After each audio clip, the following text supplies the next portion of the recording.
Hello everyone, in this video I'm going to show a step-by-step tutorial on how to hide your online status on TradingView account. So first you're going to open the TradingView app. Then next you're going to click on the menu section, which is found at the lower right corner. Then here you're going to click on your profile section. Then click on the pencil, which is found at the top right corner.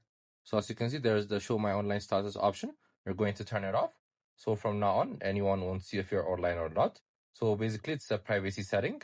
So no one can see you. So no one can see if you're online. As I told you, you guys can find this app in the App Store or Play Store. It's such a helpful trading app.